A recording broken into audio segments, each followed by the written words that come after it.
It's the George Plaster Show. 30 years of the best sports talk in Middle Tennessee. Featuring Tennessee Sports Hall of Famer Watson Brown. And it's a shame it's taken this long to get an introduction for this Tennessee Sports Hall of Famer, Kelly Holcomb, along with young gun Billy Derrick. And now, here's your host, George Plaster.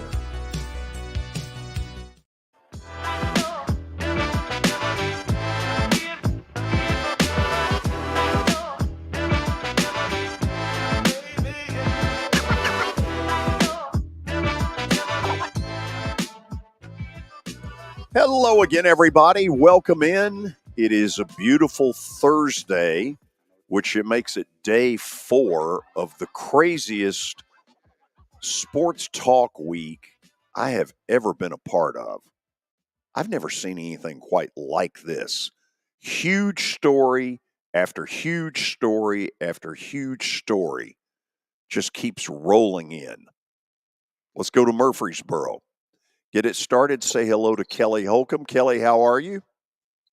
George, I have to second that. It's crazy what all's going on, man, with Saban and with Bill Belichick and then Pete Carroll. Pete Carroll was heck, he was at Seattle for a long time too, man. It's just it's wild what's happening in sports right now. First of all, their belief of what their roster is as compared to what the rest of the league thinks. Pete Carroll did a damn good job the last couple of years getting that team within striking distance. They're not the 27 Yankees. I'm not saying they're a bad football team. They're not a great one. I still think they got athletes, though, George. I don't know. I mean, I just you don't know the inside ball game of some of that Right. stuff. You'll probably never know until I don't know if it'll ever come out, but he was there for a long time, won a Super Bowl, took them back to a Super Bowl, and had the New England Patriots beaten. I don't know, man. It's just crazy what's going on right now, George. Billy, take a look, because you could be in this business and turn into an old man like somebody else after 40 years, and you may never experience another week like this. No, it's incredible. I think I broke the news to both of you. I called Kelly about 3 hours after he had been running some errands. He said, "What?" And so Kelly, on Nick Saban, on Saban, yeah, and then Belichick this morning, right? So, right, yeah, we'll get to both. But George, I thought it was interesting in his statement. He said, "We always tried to do it the right way. The goal was always to help players create more value for their future." This is Saban? Yes. Okay. And that's underrated about Saban. He was there 17 years, and his guys they had character, right? They did do it the right way, and that I think sometimes gets lost in Saban. I'm sure he made some mistakes early on, as everybody does, but I hope that's the thing we remember about Saban. He did it the right way, always gave second chances, and just made an unbelievable impact at Alabama, but also in the SEC, college football. And now you're going to see a massive impact after this. Did you all watch, 45 minutes ago, Robert Kraft in the Q&A with the Boston media? I did. I didn't see that, no. I have a couple of clips there later, George, from Kraft and Belichick. Okay, here are a couple of thoughts. Because Kraft, look, he's not perfect. Has he made mistakes in his life? Sure, we all have.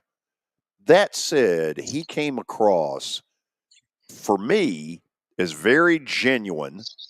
He came across as somebody who has agonized for weeks over what he knew was coming. Now, unfortunately, I'm going to veer off.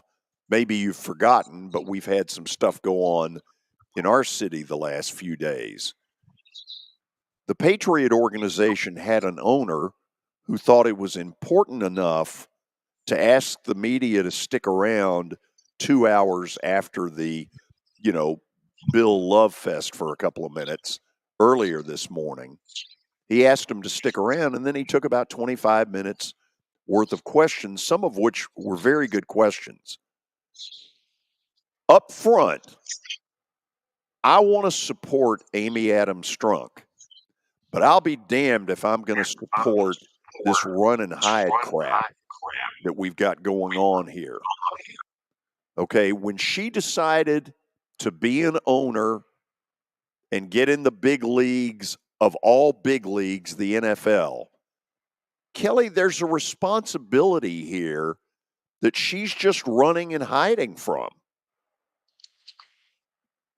Yeah, George, that's all owners are different, man. And if you say I didn't get to see that with Robert Kraft. I've been watching some stuff this morning, but I didn't get to see that. But I think he is a genuine guy, but like he was kind of transparent, is what you're saying. So that's really what I think. That's what people in a city or in a region want to see from the owner of a professional team. Like when something like this happens, you want transparency. You want to see where they're going.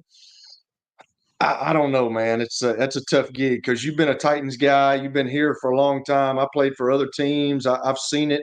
I've seen both sides of the deal. I've seen owners that are, that are out there, and I've seen owners that are back off. So, I mean, I don't know if there's a right or wrong way, but I get what you're saying with you just want somebody to be up front with you and tell you what's going on. I would strongly encourage her in the future to rethink the way she operates in these settings. This 5-minute BS with Mike Keith, that's not going to cut it. Okay? She owes it to the fans to do better than that. And then we get to Rand Carthon. Okay, Carthon absolutely bombed a couple of days ago in his deal. Couldn't even articulate something as simple as look in the camera and say, look, our goal is and always will be to bring a world title to this great city. He couldn't even do that. Look, I get that he's inexperienced at this, but he had to know before he got on that podium that he was going to be asked some pretty pointed questions. And he needed to have thought through something better than, we'll let you know what we're doing when we think you need to know. And by the way, send in your $1,500 for your season tickets with the deadline soon approaching.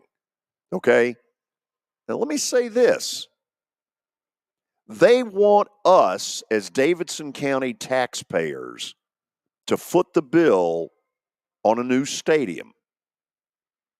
They want us as season ticket holders to foot the bill for PSL money that I have a feeling is going to be through the roof. They need to remember that while they're giving us this NFL, our stuff doesn't smell. Because that attitude doesn't work real good when you're asking people to put their money out there. That's all I'm saying. Kraft, it's not like he gave away state secrets, but you could tell the guy was genuine. You could tell this has been hard on him. I don't understand why she can't do that. And I also don't understand why she doesn't have somebody in the media world counseling her to say, look, this is what you need to do. Here are the talking points. Stay to them. Sorry. Hold on. I think we lost Kelly there. You got me? Yeah. Normally in the organization, they have a media relations person that talks when they've got, they always talk to the head coach, or they always talk to the, right, to the GM, or, in this point you're making right now, always talk to an owner. Here's what you're probably going to get. Here's what you need to be expecting. Here's how you need to handle that. Here's how, because I've been around that stuff. I remember when I had to go and, the media relations guy, when I was in Buffalo or when I was in Cleveland, I was like, hey, you got to be ready for this because they're going to try to get you on this, or they're going to try. They always had you prepared for stuff like that. So that's a tough deal, George. But I will say this: I don't. This is bad for me to say, man, but I think some people in the National Football League, owners especially, they don't care because they're making money. And they've told us when they came into the NFLPA meetings, yeah, those PSLs are nice. That's what the owners want. But as long as we've got this $1 billion TV deal, we don't have to have people in the stands. TV drives the thing. So I think the fan gets left out. I understand your frustration with that. I get it, man, because I don't understand how a family of four that's a middle class family goes to a game and has to pay for the tickets and has to pay for something to eat, have to pay for something to drink. I mean, that's just a lot. And I think, just like you're talking about, I think you guys need more. It concerns me right about now as we're getting to the point of ponying up for this new stadium, that their attitude that they showed us earlier this week was, you all can kiss our butt. We will let you know when we damn well get ready to. And they couldn't even articulate what's the vision of the franchise. First of all, I don't know. I don't know why it came up necessarily, but anybody should be able to look into a camera with that question and say, well, it's obvious. We're here to win a Super Bowl. We're here to bring a world title to Nashville. Barry Trotz hadn't had any problem saying that with the Preds. He said very clearly, I didn't come here for this to be a retirement home. I came here to try to bring a Stanley Cup to our city. And I'm discouraged. I'm hearing a lot of people, a lot of water cooler talk of, do these people know what the hell they're doing? And hopefully by the time they hire a coach, we'll be able to feel better and say, yeah, they do. But right now, it's hard to give them that check mark because they don't look like they know what the hell they're doing. And that's, people that I know in the business, obviously not going to say any names, but I think that's what they talk about as well. Do they really actually truly know what they're doing there? And I think that probably had a lot of what happened with Mike Vrabel. I think that he went in and being the guy that he is, he's kind of bullheaded guy, which we all are that played. We want things done our way, and we want some competent people there. And he probably went into that meeting and said, hey, here's what I need, here's what I want. You're going to give it to me or you're not going to give it to me. And maybe he didn't, maybe it was too much that he knew that they weren't going to accept what he offered them. And they just said, hey, because he didn't want his name being attached to that. Maybe that's what happened. I don't know. We'll probably never know because once again, it's an inside ball game that we, a lot of times you don't know and you speculate on, but I can certainly see that happening. And from people that I know around the business, which, I went from not knowing anybody to knowing a lot of folks. That I think that's the question. Do they really know truly what they're doing right now? Time will tell. It appears that Diana Rossini has become sort of the public information voice of the Titans. It appears that Vrabel has, for some time, dumped a lot of stuff in her lap. And it also looks like that someone in the Amy Adams Strunk world has used her as well. One of the things she's put out there is they were not happy with him going for the Hall of Fame ceremony in New England. Now, I don't know if it was based on the speech he made that they weren't happy or they weren't happy with him going. Me, I'd have said, listen, you have earned that. Go with our blessings. Enjoy it. You have deserved it. I know personally, Kelly, I have a feeling when you got in the Tennessee Sports Hall of Fame, that was a big moment for you. Absolutely, it was. I mean, I had family there. I had people there I knew. That was a big moment. I mean, there was a lot of work, a lot of people that surrounded me, a lot of coaches that got me to that point. And that was, it was an individual award, but there were so many people that helped me get there. And I I can't believe if you're saying that, I can't believe that somebody would be upset about him going into the Patriots Hall of Fame. That's just She put that out there. Diana wow. Rossini put that out there, Billy. Yeah, and specifically when Vrabel said in his speech, he said, "I don't want you to take this organization for granted." Talking to Patriots fans. I've been to a lot of places. This is a special place with great leadership, great fans, great direction, and great coaching. Enjoy it. It's not like this everywhere. And he probably should not have said that last one. Yep, that's what got him. Yeah. And I mean, Don't get me. Go ahead. For Vrabel, that's his home. He probably. I'd love to know if he meant to say that, and if he really wanted that. My thing. I think Vrabel wanted out. I'm pretty sure he meant it. Vrabel was not happy, and he didn't. He might have said publicly, "I want to be here," but he did say, "I'd love to be here as long as I think we can win here." And obviously, deep down, I don't think he thought they could win under him with the way Strunk and Carthon were operating. After the break, we will go up east and talk with former Titan and former New England Patriot Jason McCourty, who has made quite the name for himself in the early going with his work on NFL Network and also with CBS. I'm thrilled for him. We used to do a radio show together, so I'm very happy. Jason will join us next. It was the most horrible experience that any mother could ever go through. I knew that I needed to get help. My friend, she immediately said, "You need to call Bart Durham." And you guys were there within an hour. You guys are like family for us. Yeah, sure is nice to connect with the people that you're doing your best to help. As the trusted premier custom home builder in Middle Tennessee, Donnelly Timmons has over 20 years of experience in the industry. Whether you're looking to build your dream home or renovate your current home, their team will ensure that every client and every remodel is unique, luxurious, and completed on time within budget. Founders Dustin Timmons and Joey Donnelly have over 25 years of construction experience in the Nashville area. Together, they have completed projects in Forest Hills, Oak Hill, Green Hills, Franklin, and Brentwood. Dustin and Joey believe that communication is the most important aspect of all construction projects.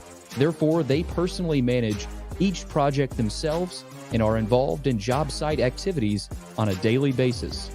Their commitment to quality and integrity has earned them an outstanding reputation among their clients. Contact them to set an appointment for a free consultation or to view some of their completed projects. Give them a call at 615-456-7983 or log on to DonnellyTimmons.com. I'm Watson Brown. I'm Kelly Holcomb. I'm Billy Derrick. We're the George Plaster Show.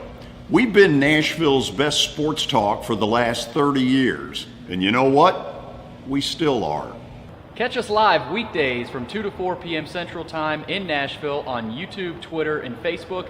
Also, the podcast version is available on Spotify and Apple Podcasts. Looking for more than just awards and trophies? Southern Trophy House is your one-stop solution. For over 60 years, their team has created lasting impressions with a personalized touch. From embroidery to screen-printed apparel to corporate awards, signs, and name badges, they have everything you need to keep your brand shining bright. With their knowledgeable customer service team, you can relax as they create, produce, pack, and ship merchandise and awards on time and on budget. That includes etched crystal awards, custom-cut acrylic, name badges, embroidered Richardson ball caps, banners, screen-printed T-shirts, laser-engraved Yeti cups, and knives.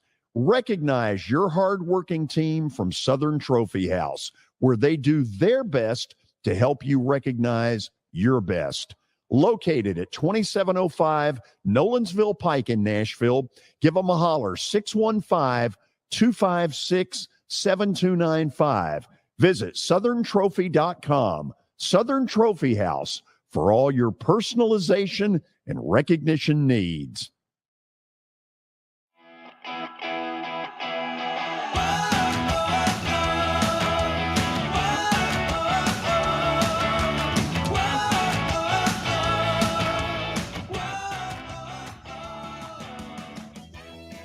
Well, as I mentioned earlier, former Titan and former Patriot Jason McCourty has become quite the broadcaster. His work with NFL Network, with CBS Sports, gotten to do a lot of games as well. He has just been killing it. And he joins us to talk a little bit about what's been going on. Jason, good to see you. How you doing? I'm doing good. I like to look back at my broadcasting career. It was me doing the J-Mac show alongside the great George Plaster so many years ago when we couldn't win a single game, but you were giving me all the tidbits of how to do your job. So that's where I got all my learning way back in the early 2010s. It came from Mr. George Plaster. I appreciate you having me. Kelly, are you listening to that? Man, I'm sorry that you had to say that. I don't know if George paid you, but I apologize that you had to meet him a long time ago, Jason. I'm sorry, man.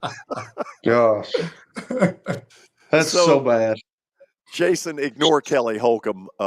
We'll see to it that he doesn't ask you anything. How do you think all this went down in New England ultimately?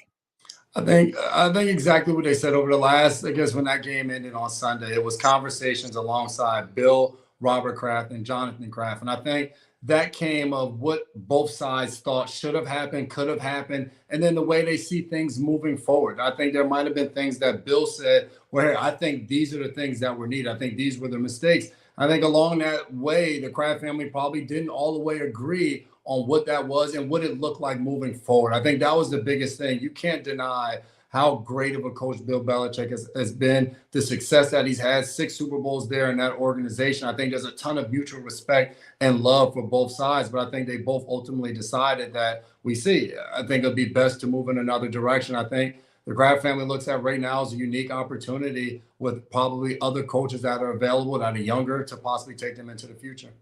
What was he like to play for? You know, it's funny because I remember talking to Chad Johnson, Chad Ochocinco, whatever you want to go by with him. And it was in 2018, it was in Atlanta at the Super Bowl. And he obviously had played for the Patriots after the Bengals. And he saw me and we were talking. He was like, man, how you like it? And he was just like, I couldn't do it. Too militant. Like I had to.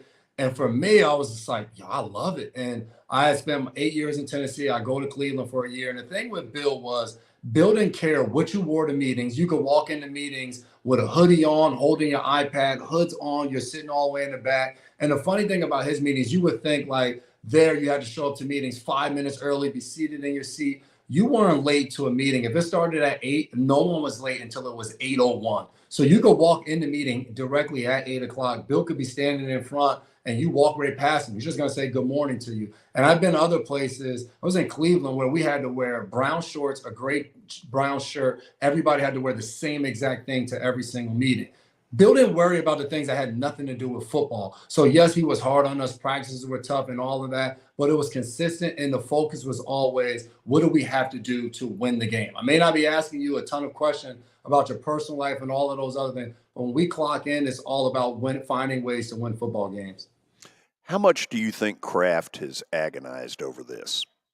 It had to be tough. And I think I would call their game in Germany. I think that for them, you're watching that game and Mac Jones starts, he throws an interception. Bailey Zappi comes in at the end. He fakes a spike. He throws an interception. And next thing you know, that game is over. And it almost felt like rock bottom for this Patriots organization. And I remember not long after that, Tom Curran, a beat reporter there in the area, came out and said that after Germany, a decision had already been made that they were going to move on from Bill Belichick. And still wasn't until at the end of the season. I think if you're Kraft, like a few years ago, Tom Brady, greatest quarterback to ever play the game in New England, 20 years, wins 6 Super Bowls. He leaves to go to Tampa Bay. And not that it was bad blood or anything of that nature, but he still had a lot left in the tank, and he goes on to win a Super Bowl. I think Kraft wanted to make sure, like, this is such a tough decision. I'm letting go of arguably the greatest coach of all time. I want to make sure if we are parting ways that we do it the right way.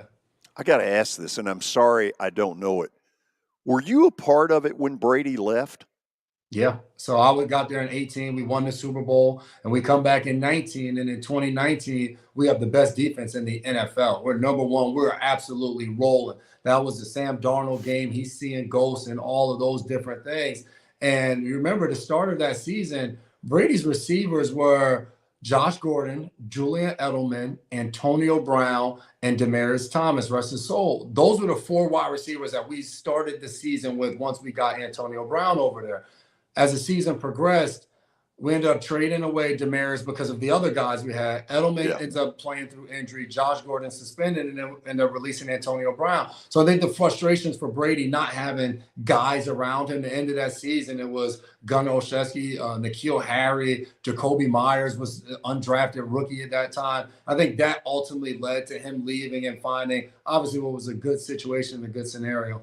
I got to ask this, even though it has nothing to do with today, but the Titans eliminated the Patriots that year, and I remember there was an interception at the very end that took it from a 1-point game to an 8-point game. It was the weirdest feeling watching it. The tension. Could you all feel it?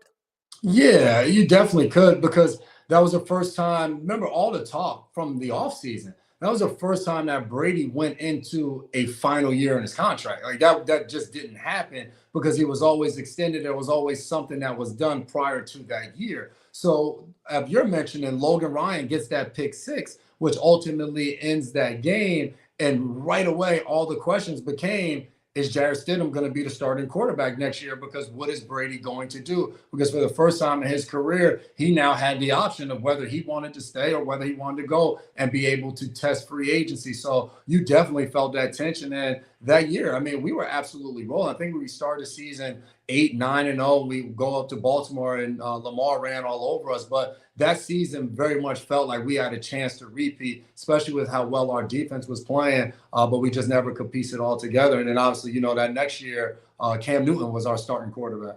Oh, wow. Gosh, we are going down memory lane here. Jason, I've always heard this. From a media standpoint, he was, watch how I do this. We're on to Cincinnati.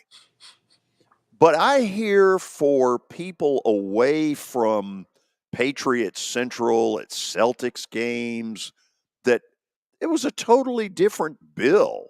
Is that true?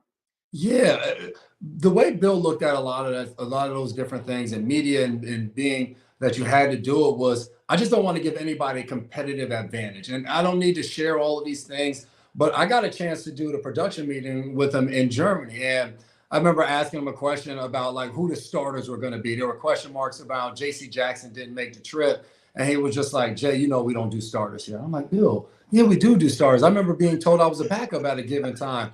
But I remember we got into a conversation about LT, Lawrence Taylor. And he went on for about 15 minutes about Lawrence Taylor and a story about him missing me and all types of different things. So it was just that, yeah, I'm not going to get all the way into my team now, this, that, and all of those things. But if you want to have conversations about the history of the game, we watched him on College Game Day as a guest picker. He threw the helmet on and everything. So there is a side of Bill that is fun, his dry humor, the way he tells stories. Can't tell you how many times you'd be in team meetings and Bill would say something, the entire room would start cracking up. And it could just be the way he's coaching somebody up, talking about how slow they are, whatever the case it may be. I think he knew he had that in him, and he could be entertaining when he was up there, and guys enjoyed it. Jason, even though I don't think it happened, I'm hoping that somewhere you and Kelly let's see, how do I say it? Crossed paths.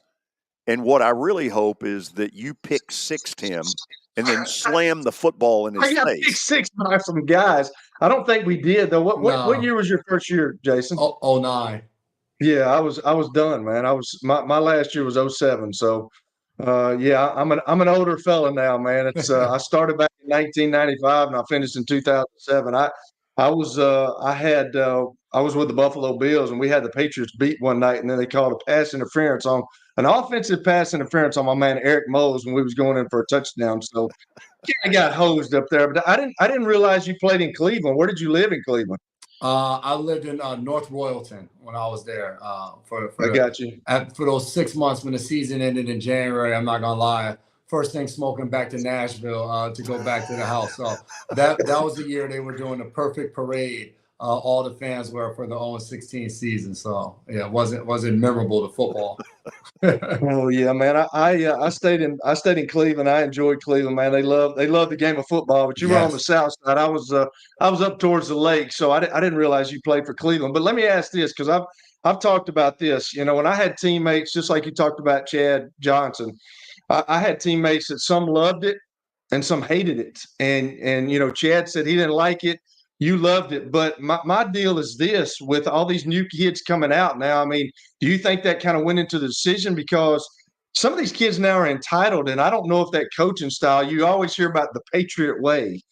And I don't know, like, you played with Tom Brady, you were there with Tom Brady, but was he the kind of guy that kind of held all that stuff together? Or, I mean, it's tough when, you know, you got a guy coming at you all the time. And I can remember hearing stories about Bill Parcells, and you know, he obviously coached for him, but like when guys walked into the facility every day, Bill Parcells would say something to each one of them and try to, you know, click a button on these guys. So, you know, what is the Patriot way, and can you make it in today's football with these kids coming out of college, the Patriot way? Yeah, I think a part of coaching is being able to adjust and be able to move along with the times. And the funny thing is, being around Bill in the eras that I was there, you'd have guys like Willie McGinnis, Rodney Harrison, Ty Law, different guys that would come back in the building, and they would say to us, man, if you guys would have seen the way Bill used to be, he's gotten so much softer on you guys. And I think you look at the people like maybe a Julian Edelman, a Rob Gronkowski, Devin McCourty, Matthew Slater. I guarantee you some of those guys, if they were in that locker room last year, they're probably saying, man, Bill has really gotten softer and gotten easier on these guys from when I first came in the league. So I think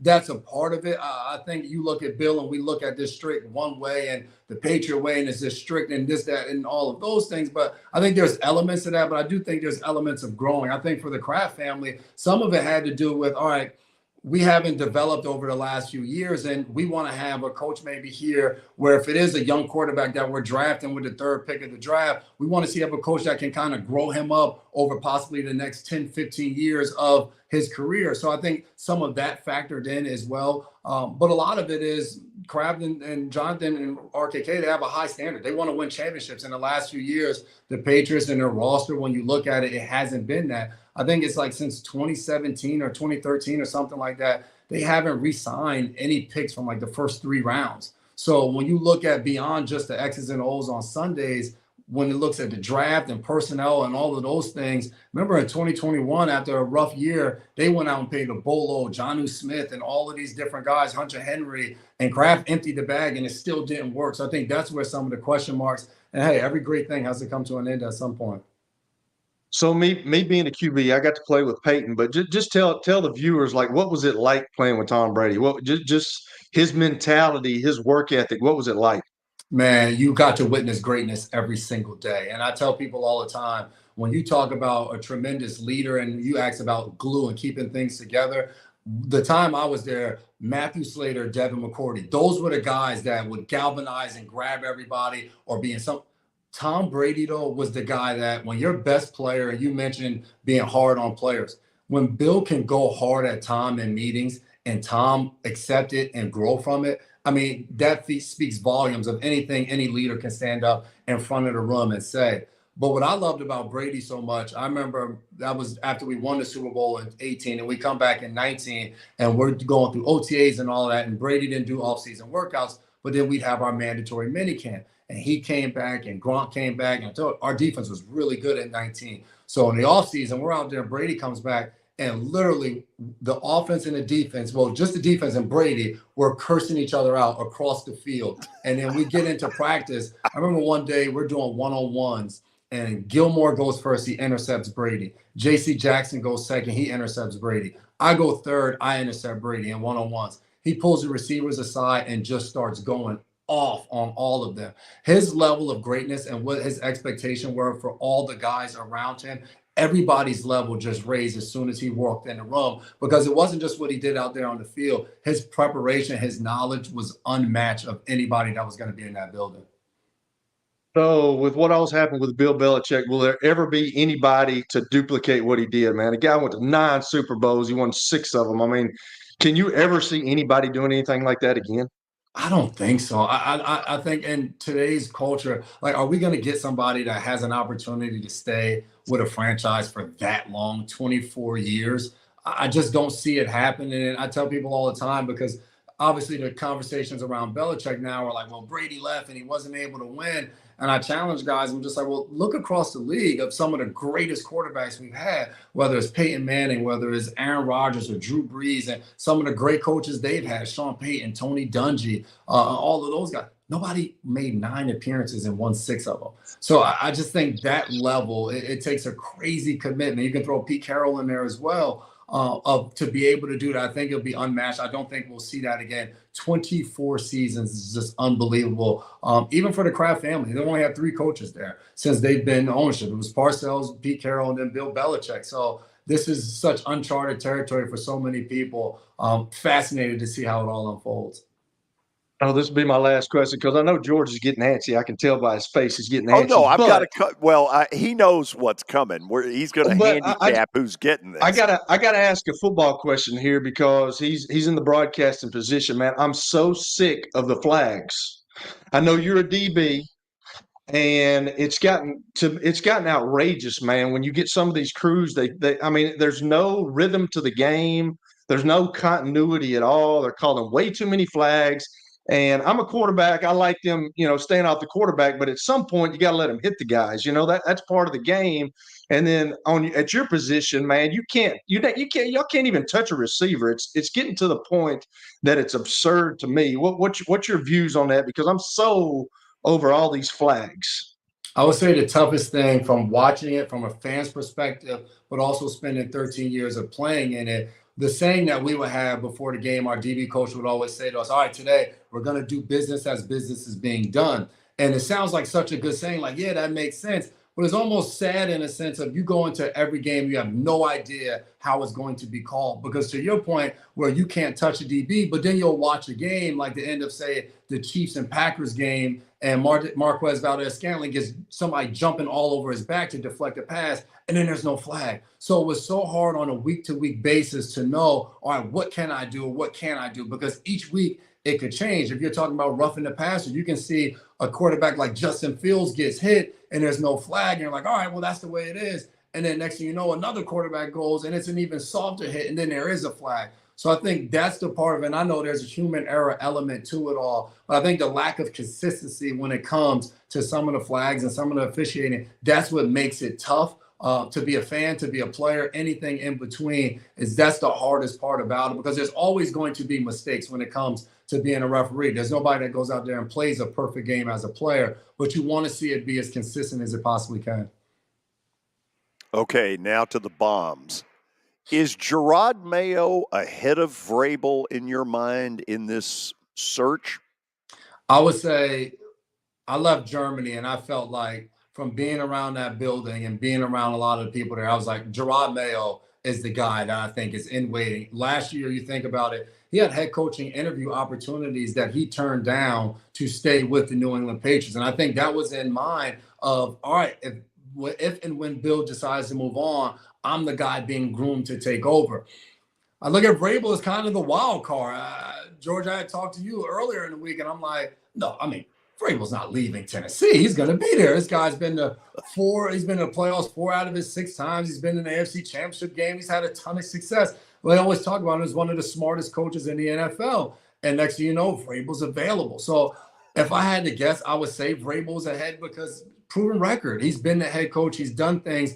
But I do think there's something about the unknown of a Gerard Mayo, of being in that building, watching it from being in 2019 after we had just won a Super Bowl, being around some of those guys that were in there, him having won a Super Bowl, seeing what it looks like, but also going through the last few years of it struggling. I guarantee you he has a lot of thoughts and ideas of exactly what needs to happen to get it back to where it was before. So I don't know. It's such a tough call between those two. I would say the fact that Vrabel's done it before, from the outside world, it looks like he would be ahead. But the fact that Mayo's been in that building, he's been around Kraft the last few years, I think that can give him the upper hand as well. You see how I played that? I gave both. I loved it.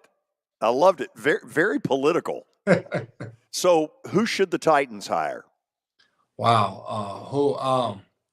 I don't know. I look at it as somebody like a Bobby Slowick, who was in San Francisco, the 49ers, who now goes and becomes offensive coordinator with Houston. He takes a rookie quarterback and C.J. Stroud and how well they played and his addition and how well C.J. Stroud has looked offensively. I look at, if you're the Titans, all right, we have Will Levis as a young quarterback who's going to be in his second year next year. Do we go with an offensive mind to come in and be able to settle him down and figure out what's the best thing for our offense moving forward? And that way, if we do have success, we don't have to worry about a young shot offensive coordinator that somebody else can come poach off of our staff if our head coach is the system.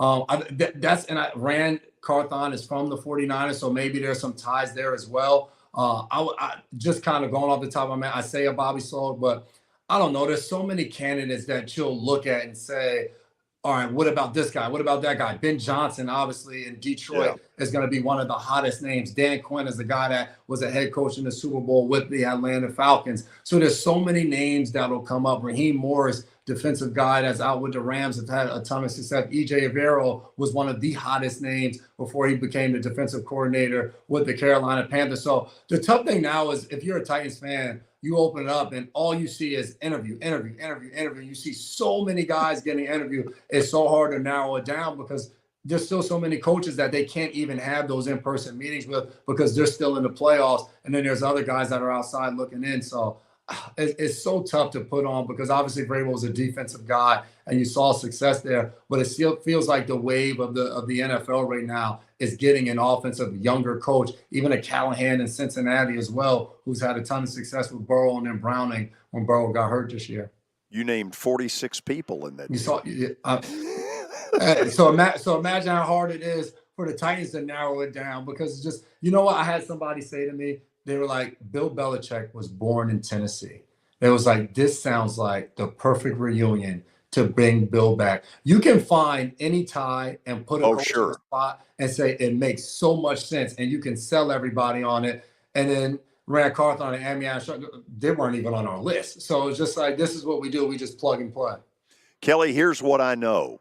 Yes, we did a radio show together once, but I can promise you, the better show was the stuff he and I talked about off the air. True? No doubt about it. No doubt about it. Of course, that's where all the good stuff is, especially when you're in the midst of a losing season. Oh, that's where it really, It's a lot going on. Hey, thank you for doing this. No problem. I appreciate you having me. It's a good man right there in the middle. Jason McCourty, watch him. NFL Network, CBS Sports, man, he has risen up the food chain of broadcasting quick. Sharp, good guy. That's my story. Yeah, he was good, man. I enjoyed that, man. He's well spoken. He was good, man. I enjoyed that. I could have talked to him all day. I wanted to ask him about, because he's with the NFL Network and he's got another Rutgers, as Lou Holtz used to say, a Rutgers guy and Sean O'Hara. You know, they're both Rutgers guys. Well, he's also got a brother in the broadcasting world as well. They are he's football night in America, though, is he not? Yes. He's NBC. Yeah. NBC. They are a really good family, really good talkers. Loved working with Jason McCourty. Well, they were together in New England. I was telling Kelly for, I guess, 1 year, George? Yeah. Okay, one year. Or two. 1 or 2.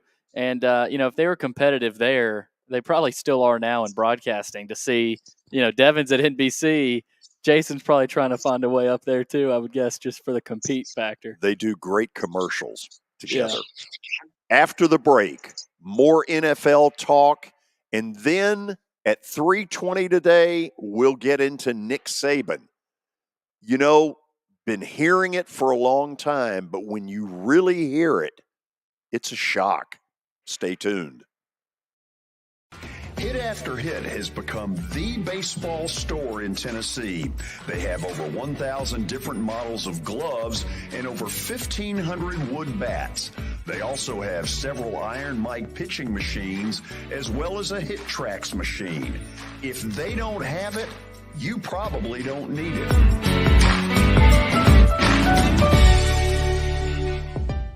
we're proud to call Hit After Hit the official shirt provider of the Plaster and Friends Celebrity Bowling Night.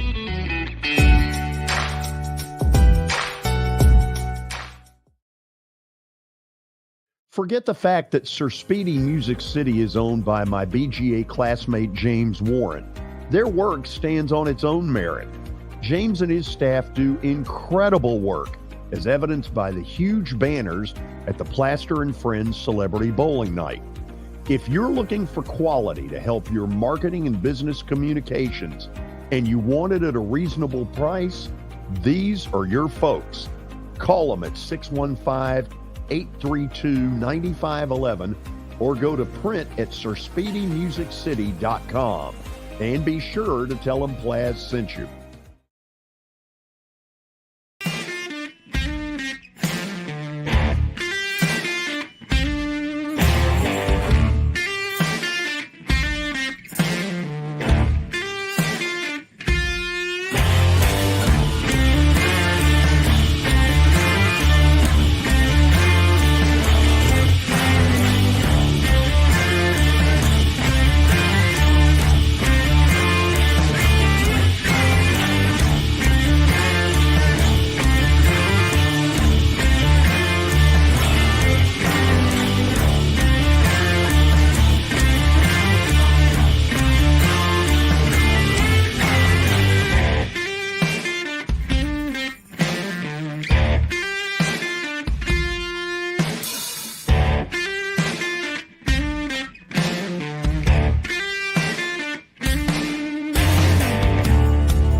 Family owned and operated for more than 2 decades, Alaco Fine Wood Floors is Nashville and Middle Tennessee's choice for premium quality hardwood floors.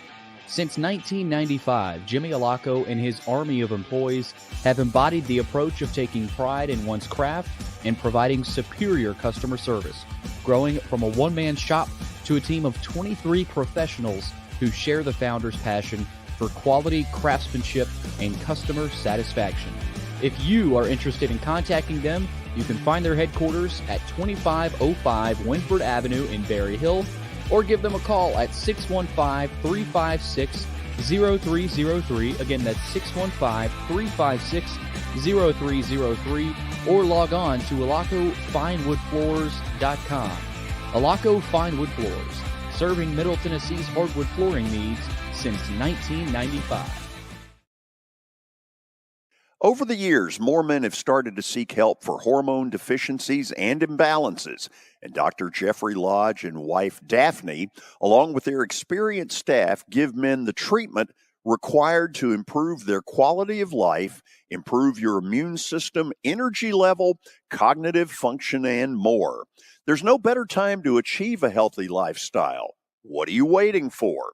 Give Cool Springs MD a call today for an appointment at 615-486-3458 or visit the website coolspringsmd.com.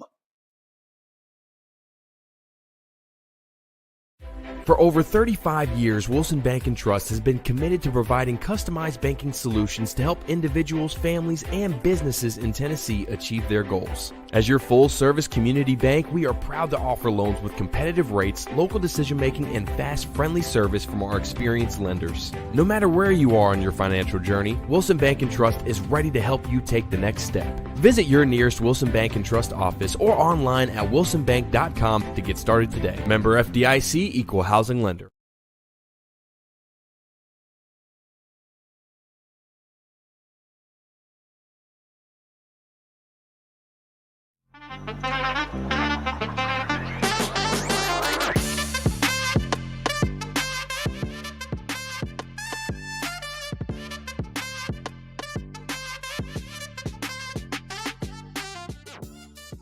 Okay, Kelly, let's throw a few out there.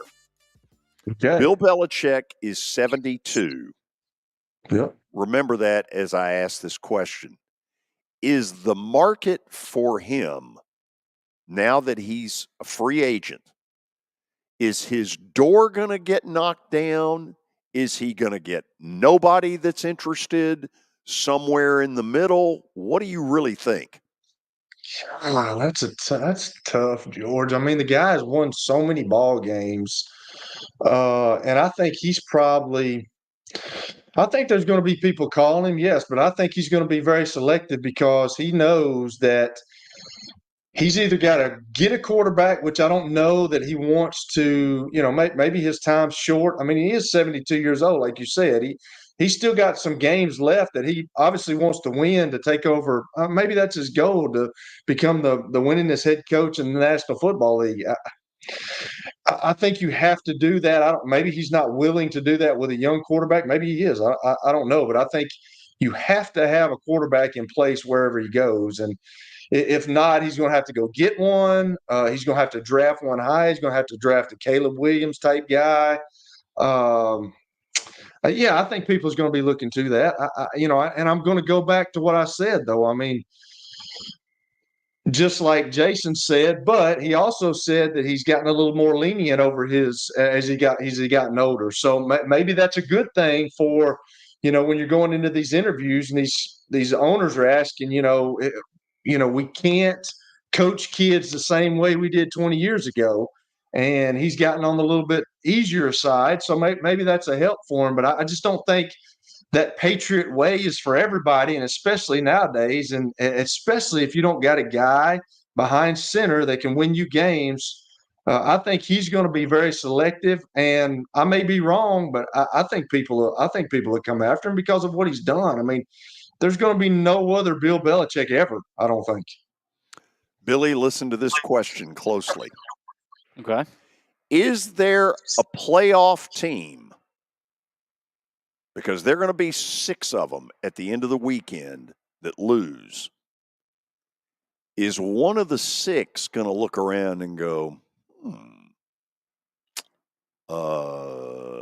we like him better than we like our guy? I don't know.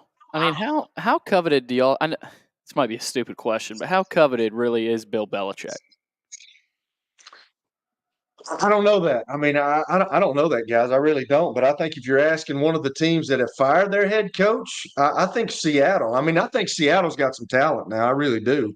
Whether you want to go with Geno Smith or not, or whether you want to try to get a quarter, I don't know. But I think they're pretty good. I don't think they're bad. I don't know if Pete Carroll's got one of my best coaches there, Carl Smith. But we talked about it yesterday about hiring friends.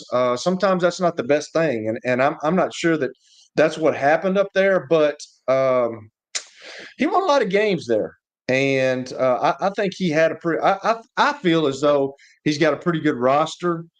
Now, once again, whether you like Geno Smith or not, you got to figure that out. But I think I don't know, Billy. I don't know if there'll be many people after him, but you can't argue with what the guy did in the National Football League. He's won 8 Super Bowls. He won 2 as a defensive coordinator for the New York Giants. When he went to the Cleveland Browns, that year that they left, or the year that they had that winning year, and then they found out that they were leaving, they were going to Baltimore. Well, they were predicted to win the Super Bowl that year. So the guy can coach, obviously. I mean, going to 9 Super Bowls and winning 6. So you got to take that into account if you're an owner. Okay. Listen to these. Ready? Yeah. Let's assume that every team in the NFL is going to have a Belichick discussion. At some point, they're all going to say, so Belichick's available. Greatest coach in the history of pro football. Over at the dumpster fire where the Titans are right now, does that move any needles in that building? Not with the Titans, I don't think.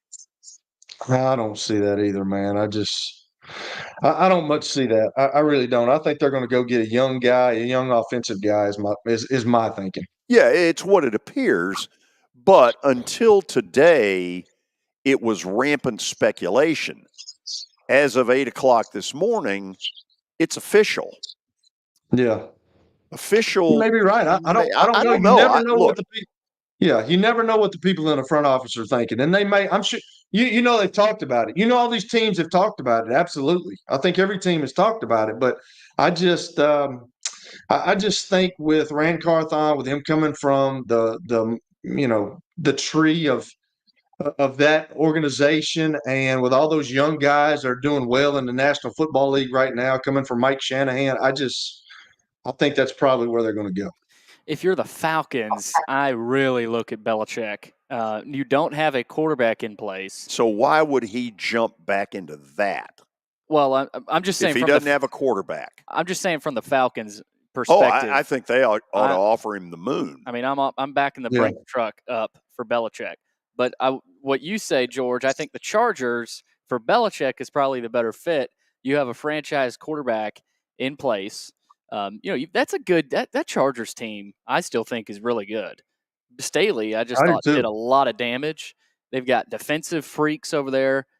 That's the choice. They got a lot of talent. Does Belichick want to align with a rookie quarterback, or does he want to go where there's already quarterback in place? And finally, is Bill Belichick in all these meetings? All these teams are going, Is Bill Belichick ahead of Jim Harbaugh?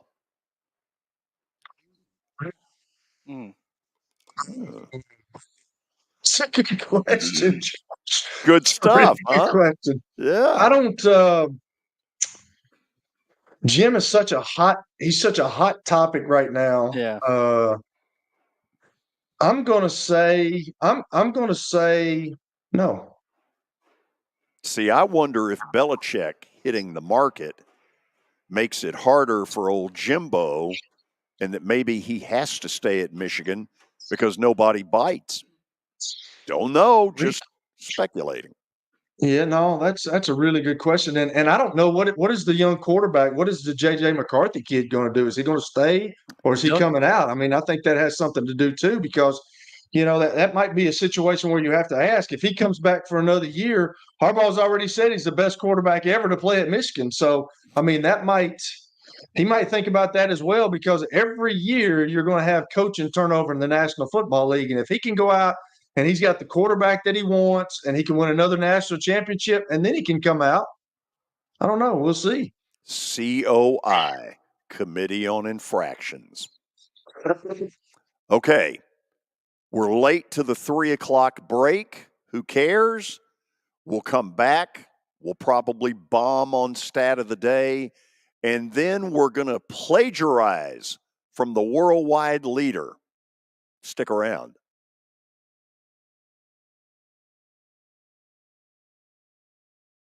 JHA Company is to deliver just that, both to our school partners and to our customers. Whether you're purchasing photos, yearbooks, class jewelry, letter jackets, school spirit wear, or senior graduation products, we strive to make the experience easy, convenient, and cost-effective. Find out more at jhacompany.com or call 615-867-6345 for more information. JHA, one source, one company. You were in a crash. Yeah. Your kids were in the car with you. We're very lucky to even be telling this story to you. Nikki treated us like family, and she was very caring and loving, and I'm just so grateful for that. She was somebody I could trust, and being a veteran, that's so important to me. My kids are going to have a better life now because I don't have to worry about those expenses that we were out. Your family has really created a legacy of trust, and I would recommend you to anyone. Star Physical Therapy was established in 1997 with one great mission: to serve. If you're hurting, don't wait to receive physical therapy. You don't need a referral to see their physical therapist, and early morning and evening appointments are available. Make the call to 615-673-1420 and get rid of that pain.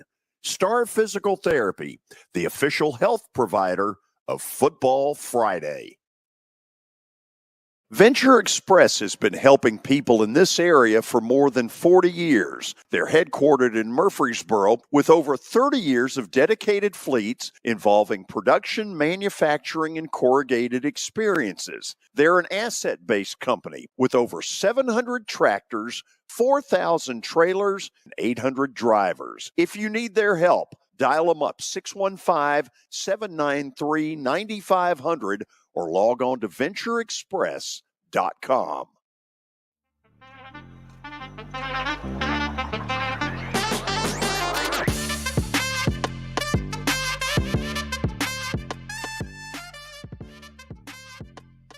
Top of the hour on a Thursday.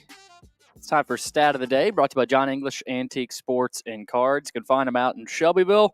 They're open during the week, Tuesday through Friday from noon to 5, and Saturdays from 10 a.m. to 5. Give them a call, 931-492-4304. All right, let's see what we got today. And looky here, we're going with Bill Belichick. We're going to get this one.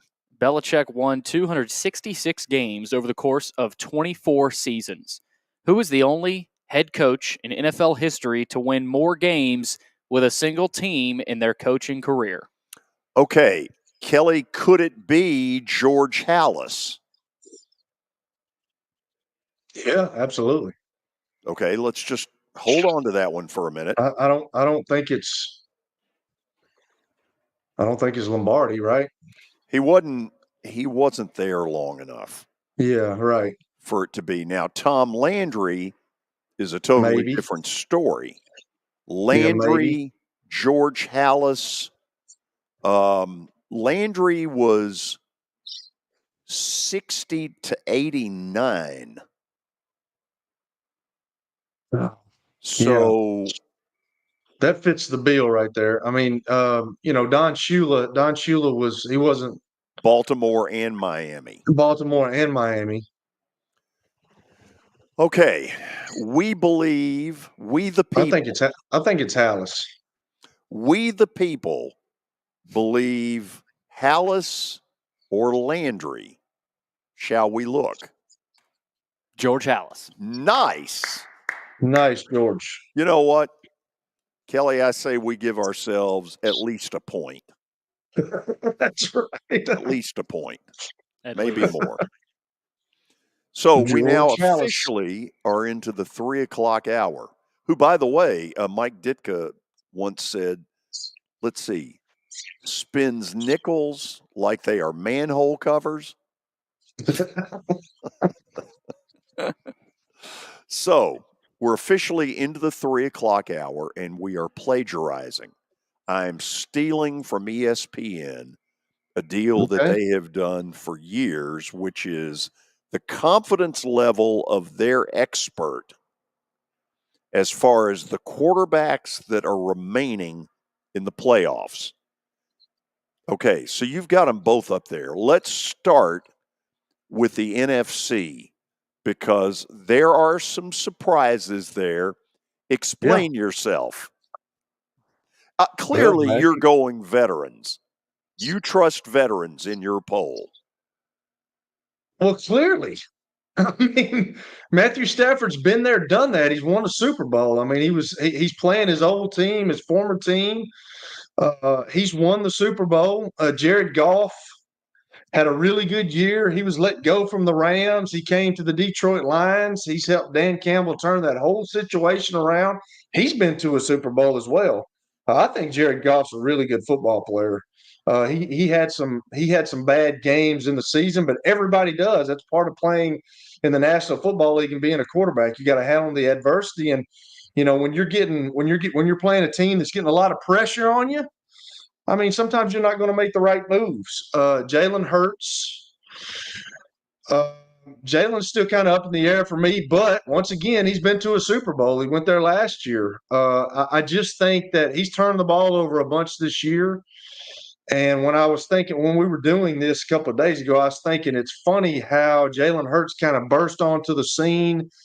Watching him at Alabama, he used to frustrate me so bad. Then he went to Oklahoma, and he's learned how to throw the football, but he's turning the ball over right now, and it's amazing after the success that they had last year. That's what all them NFC East teams do. Them defensive coordinators and defensive coaches, they get in a dark room and they're going to figure out how to stop you. And that's exactly what it seems like has happened to Jalen Hurts. So I still trust him, but he has turned the ball over this year. The reason I did that was because he's been in the Super Bowl. Dak, I really like Dak Prescott, but until he wins that big game, I mean, what do y'all think? I mean, do you think you can trust Dak? I mean, I think that if they go down this weekend, there may be another coaching vacancy. Oh, listen, that's the hot rumor. Yeah. McCarthy gets booted, and all of a sudden, Jerry at an older age, desperate to win one more, says to Belichick, let's talk. But the thing is, Prescott got a really bad rap the last 2 times he's played San Fran. Yep. This year, you remember they got beat 42-10. And yeah. At the end of the playoffs a year ago, a couple of interceptions in the NFC title game, and San Fran beat them. I think the final was 19-12. Right. That's what has got people not believing in Dak Prescott. But the problem is, Kelly, right now he's playing at the top of that list. I agree, man. But like you asking me what I feel in the conference. Right. I mean, I feel until he does it, we've got to see it first. I mean, that's the proving ground of professional sports. You have to do it in the key moments, and that's what he has to do. Brock Purdy, I think the guy's really good. He's got a really great cast of characters around him. You saw a little bit, though, this year when Deebo Samuel went out and they lost 3 straight. Yeah. So he's obviously key to that football team, but Kyle Shanahan's really got that thing going, man. They're really good. They got players on both sides of the ball, and Brock Purdy's kind of he was Mr. Irrelevant, and you want a guy like that to do well, but that guy can make plays. Baker Mayfield, I don't know how good Tampa is, to be honest with you. They were in the weakest division in football. I've always liked Baker. When he went to Cleveland, I used to tell people, I'm like, he did really well in college, and he kind of he kind of went backward. He digressed, when he was at Cleveland for some reason. I don't know, but I've always liked Baker. I think he's one of those guys that you, as an offensive lineman, you want to play for because he's tough. He's competitive. He's trying to win no matter what. So we'll just have to see how he does. And then Jordan Love, I think Jordan Love's really good. It's amazing. I said this the other day. Whoever's picking quarterback for these guys, they had Brett Favre, they got Aaron Rodgers, and now they got Jordan Love. And Jordan Love, I don't know if he's going to be, there's a lot that goes into it. I don't know if he's going to be as good as those other 2 guys. Man, you watch that guy, and he can play some football. And it looks like, Green Bay is just going to keep hitting on all cylinders. They're going to reload this past year. I don't know if they got it this year, but, he's a rookie. Or not a rookie, but he's a first-year starter. And, that's why I put him at number 7. So that's what I think about the NFC. How about this? Those top 2 quarterbacks, Stafford and Goff, they're going at it Sunday night. That's going to be awesome. After the Lions do the tribute to Matthew Stafford. Yes. Hope to get a few tears shed, and maybe that screws him up in the first quarter. Okay, can San Fran get to a Super Bowl if you are right that Purdy is the 5th best in the NFC? Yeah, I think they can because of the guys that are around him. I really do. I mean, I just think that he can't. Those games without Deebo Samuel, he kind of turned the ball over some. He's turned the ball over a few times, but I think with the guys that are around him, yes, he can, especially with that defense. But they hit a stretch during the season where they didn't play well. So it just shows you in professional sports, if you don't bring your A game, anybody can beat you. And that's kind of what happened. But yeah, I think at 5th, I think he can, yes, because of the guys that are around him. Okay, let's go AFC, where you've got some tremendous quarterbacks there as well. Is it possible that the truth is that Stroud should be no worse than 3rd? Yeah, I don't know about that. I mean, I put him down there obviously because he's a rookie. I mean, this is his first time going out. He may be Maybe, George. I don't know. I just think that the AFC, you look at those guys, with the exception of Joe Flacco and Mason Rudolph, you got some young dudes. And, even when you got Joe Burrow in there, I mean, the AFC's loaded with really good quarterbacks. But the way that Lamar Jackson's playing this year, I mean, the Baltimore Ravens they're almost unstoppable. I mean, he's learned how to throw the ball. It's kind of like Jalen Hurts. Lamar's gotten better. He's gotten off season. He's learned how to throw the ball. He's staying in the pocket more. But, defensively, I'm sure these defensive coordinators stay up night times when they're playing him, because they better take some Ambien to go to sleep, because he cannot. I mean, he makes guys so scared of what he can do, and it's always not the rhythm throws that he makes that's going to kill you. It's the off rhythm stuff that he does, that he can move around with his feet, and he's just deadly. So he's played really good this year. That's why I got him at number one. Patrick Mahomes is Patrick Mahomes. The guy's been to 3 Super Bowls. He's won 2 of them. He's been there, done that. Josh Allen is, me being a former Bill, he frustrates me so bad, but he's so deadgum athletic and so talented, man, and he's so competitive. You saw the other night, he turned the ball over a bunch the other night. I think he had 2 interceptions and a fumble. And then at the end of the game, when they needed that 3rd and 12, he rolled out. I mean, he's so competitive, and he's so strong-willed that he was going to get that first down. And he absolutely did. So if he can cut down on the turnovers and they can take a little bit of pressure off of him, I like them in the AFC playoffs. You look at Joe Flacco. Joe Flacco's kind of been a stabilizing factor to the Cleveland Browns. They've used 4 quarterbacks. What if he leads them to the Super Bowl? Well, he could, because their defense is unbelievable. I just can't get over how good their defense is. And, you always hear defense wins championships, and it still holds true, although the offense has something to do with it nowadays. But he's kind of been a stabilizing force, and it was fortunate that, Stefanski went out and got him, and he was available, because he's been to a Super Bowl with the Baltimore Ravens. He won the Super Bowl. So he could. I mean, it's possible with the way that defense is playing, and they've got some guys on the offensive side of the ball. It sucked that Nick Chubb was out, but what happened to him earlier in the year. But I think they've got a chance. I don't know about you guys, but I think they got a really good chance. How crazy would it be? This guy was on the scrap heap. Nobody wanted him. He's come into Cleveland and just snapped his finger, and everything works. So I'm not saying they win it all. But if they did, then what do you do? Because, by the way, you have quarterback with a $230 million guaranteed deal in Deshaun Watson. Correct. What do you do? I think Joe Flacco's already said this was it for him. So I don't know. I mean, maybe if he does win the Super Bowl, I don't know. I just, Deshaun Watson has something to say about that, and it's just strictly money-wise. So I just think this is probably a one and done for Joe.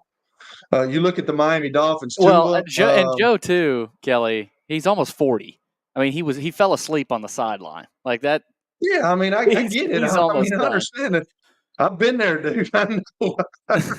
I mean, I think he's one and done. So it would be an unbelievable story if Cleveland, with all the stuff that they've gone through over the years, and they get a guy that wasn't even on the roster at the beginning of the year, bring this thing together and win a Super Bowl. That would be just, you got to wonder if part of Joe is sitting here saying, if we make a run here and I get to the Super Bowl somehow, does this change next year?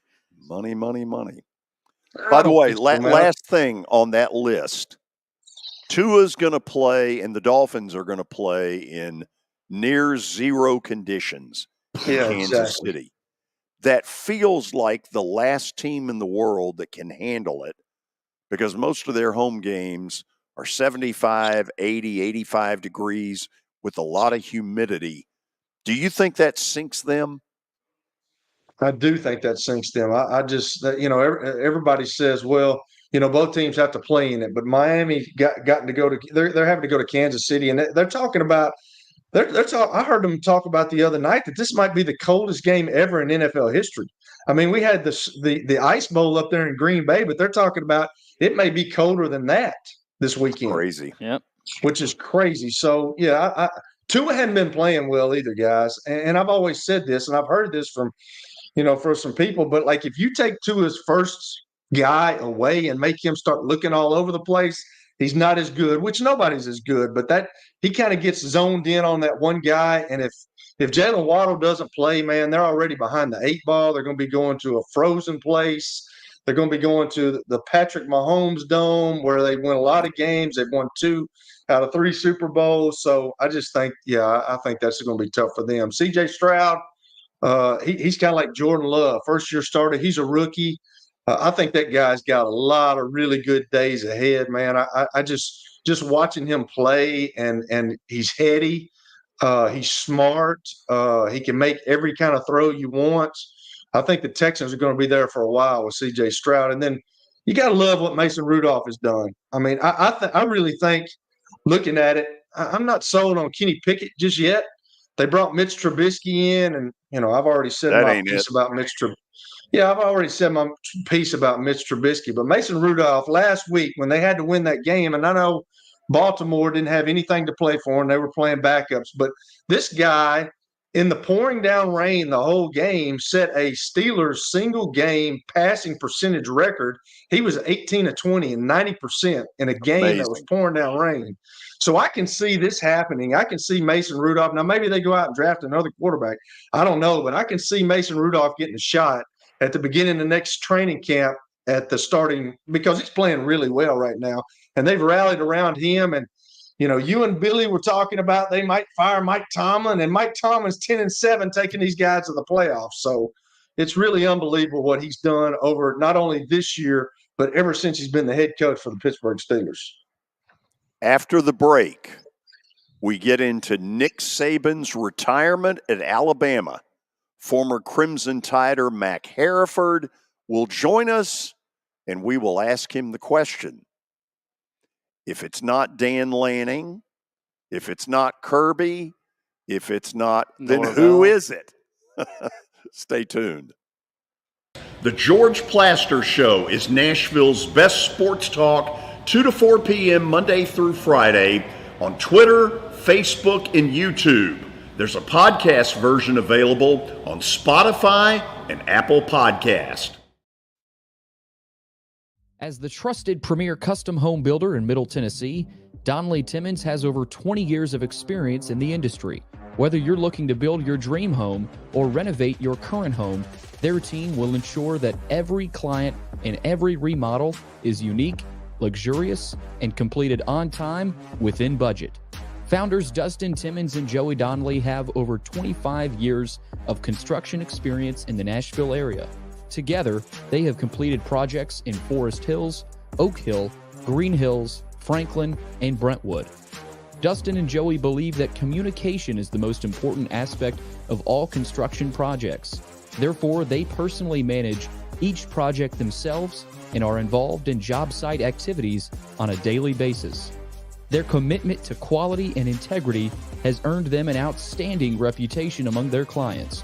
Contact them to set an appointment for a free consultation or to view some of their completed projects.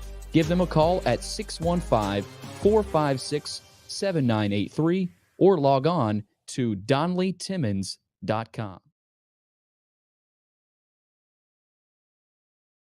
Looking for more than just awards and trophies? Southern Trophy House is your one-stop solution.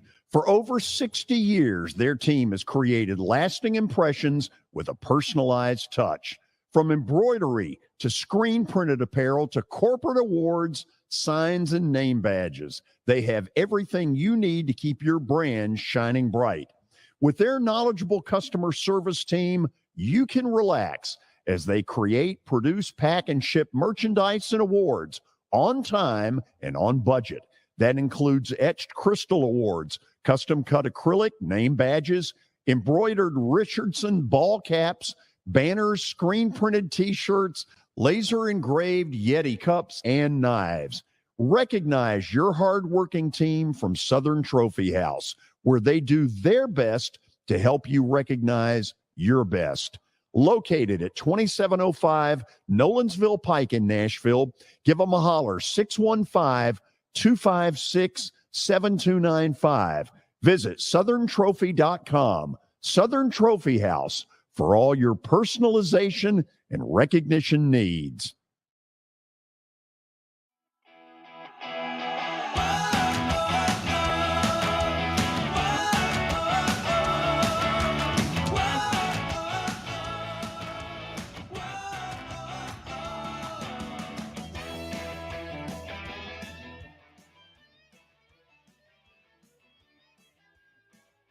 George?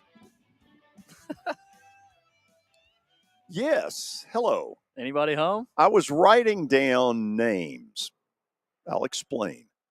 Okay. Ray Perkins, Bill Curry, Mike Price, Dennis Franchione, Dennis Franchione. Gene Stallings. Where was Mike Shula and all that? Sorry. Can't forget about Shula. That's right. So they had like 6 of them after Bear Bryant died before they got to Saban. Speaking of Nick Saban, earlier today, he did a little bit of talking. And my guess is, Billy, that we're prepared to hear it. Why did you decide that this was the right time to retire? Well, I don't think there's any good time, especially when you're a coach, because once you're a coach, you think you're going to be a coach forever. But I actually thought that in hiring coaches, recruiting players, that my age started to become a little bit of an issue. People wanted assurances that I would be here for 3 years, 5 years, whatever, and it got harder and harder for me to be honest about. And to be honest, this last season was grueling. It was a real grind for us to come from where we started to where we got to. Took a little more out of me than usual. And, you know, when people mentioned the health issue, it was really just the grind of, can you do this the way you want to do it? Can you do it the way you've always done it and be able to sustain it and do it for the entire season? And if I couldn't make a commitment to do that in the future, the way I think I have to do it, I thought maybe this was the right time based on those 2 sets of circumstances that, like I said, there's never a good time. But I thought maybe this was the right time. So there's no illness. It's just the grind and the gruel of the season. Yeah, there's no illness. Miss Terry's fine. I'm fine. But it was can you sustain the season, you know, from just a mental grind standpoint. And when I was young, you know, I could work till 2 a.m, get up at 6 and be there the next day and be full of energy and go for it. But when you get a little older, that gets a little tougher. And I'm sure a lot of people can relate to that. I certainly can. 2 a.m. and then wake up at 6? Sure. It's coaching. Let's bring in former Crimson Tider, Mac Hereford, who joins us from a car near you. Mac, how are you?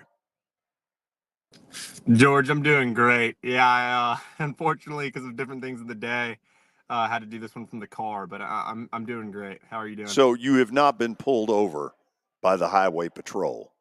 I'm not currently driving. I'm just sitting in a parking lot. So how shocked were you yesterday when you heard this? Shocked is an understatement. I think I had one of my buddies, you know, again, I've talked about this earlier with one of my friends, but the fact is someone tweeted out, like, where were you when Nick Saban retired? And I thought that was pretty funny because I was just sitting in my house. One of my buddies who's a big Tennessee fan texted me. He's like, hey, Coach Saban's retiring. And I chuckled to myself and laughed. And I was like, you wish, buddy.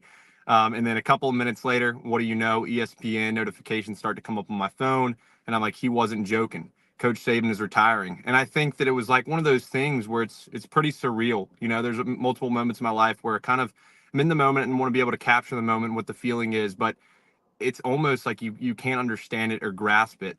I don't know if anyone was really expecting Coach Saban to retire after this season. And so the first moment I had was just kind of like, holy cow, you know, like this actually happened. I was pretty just mind boggled, whatever the word is.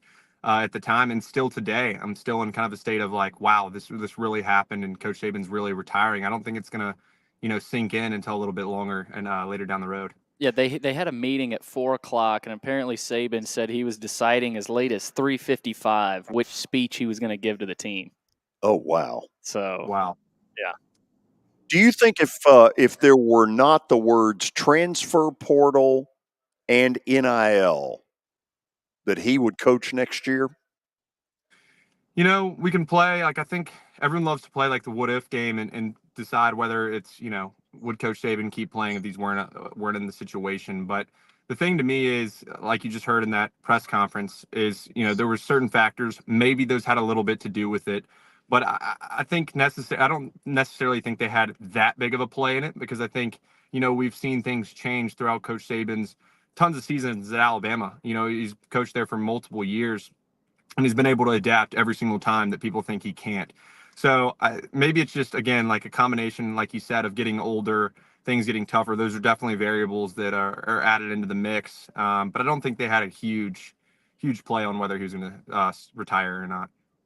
I'm old enough to remember when Bear Bryant retired, and just off the cuff, I pulled over these names over the next 24 years before Nick Saban. Ray Perkins, Bill Curry. It reached a low enough that my Memphis State team beat your Alabama team in '87 in the Liberty Bowl. That's how old I am. Mike Price, who didn't make it to Sundown. That's not totally a joke. He really didn't. Dennis Franchione, who later went to A&M. Mike Shula, Gene Stallings. Your gut feeling, is that what's going to happen this time, that there's going to be a revolving door? Because how in the world do you replace legend number 2 at Alabama? If Bear was number 1, as the first legend, now the second one, why will it be different this time? I think that there's one variable that makes it a lot different. You think about the guy who has built this, continue to build this dynasty in this program, Coach Nick Saban. And I've heard that Nick Saban is not going anywhere, in the sense that he's going to still continue to try to be a role with the program and help out as much as possible. And when you think about him, you think about a great decision maker, someone who's constantly been able to make the right decisions. And so I think he's going to continue to do that. I think he's going to continue to help the team, help the program. And someone's going to want to come in there, and maybe it's someone who's already been in the program under Saban, whatever it may be. But I think he's built something that is going to take a while to really break down and make it as a revolving door, like you were talking about earlier. I think we're going to be fine. I think as Alabama, as people who love Alabama and the program, I think, there's hope. You can't replace Coach Saban, but I think they're going to find someone who can do a damn good job. So if you could poll the entire Alabama fan base, who do they want? I've heard a lot of things. Lanning was, I think, the top of the list for a lot of people. I'm not the person to ask, because I really don't care. I think, look, there's people in the position to be able to make that, call, such as Greg Byrne, and Coach Saban is actually heard is going to be a part of the process as well. And so I just trust what they're going to do, and those people are going to do. But other people, I've heard Lanning, I've heard who else? A little bit of Kirby Smart. I've heard a little bit of trying to think of the other names I've heard. Well, okay, let's Norvell. help you. Let's help you. Let's throw out the L word. Do you Norvell? think this thing gets to Lane Kiffin? Lane Kiffin. Personally, I don't think so, but I wouldn't be disappointed. He's changed Ole Miss program around. He also did a great job down there at FAU. He's been under Coach Saban, realizes and knows the process, and has actually taken a lot of Saban's staff with him to some of the places he's gone. So if that's the case, I'm putting full confidence in Greg Byrne and the people who are in the positions to be able to make that call. Very political today, aren't we? I love it.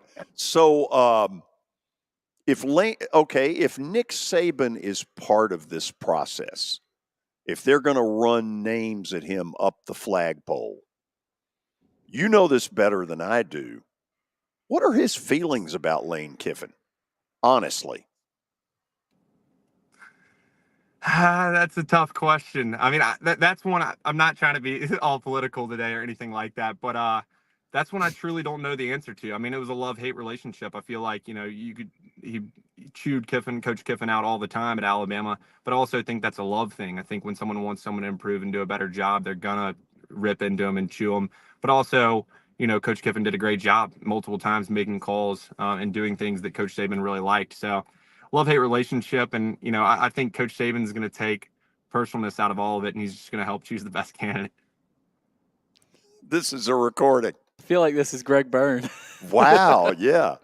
This is straight out of the official University of Alabama release.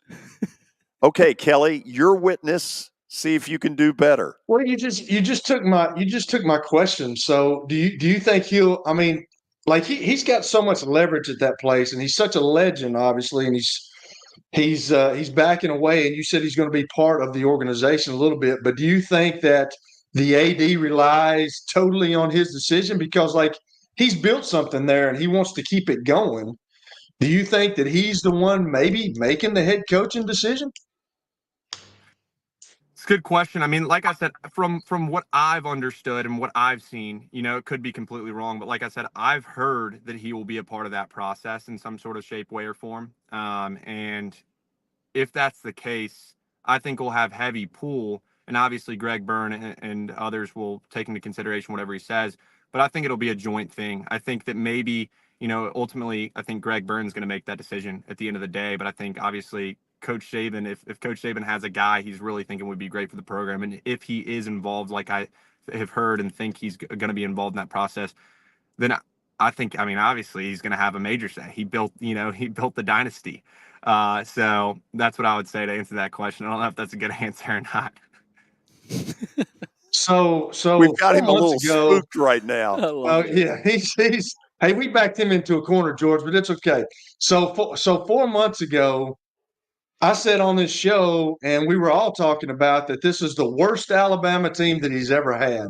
So he's had some really good football teams. He's won a lot of national championships. But what is your opinion? Do you think that this was his best coaching job that he's ever done? He had that team that everybody was talking about. They went down to South Florida, almost got beat.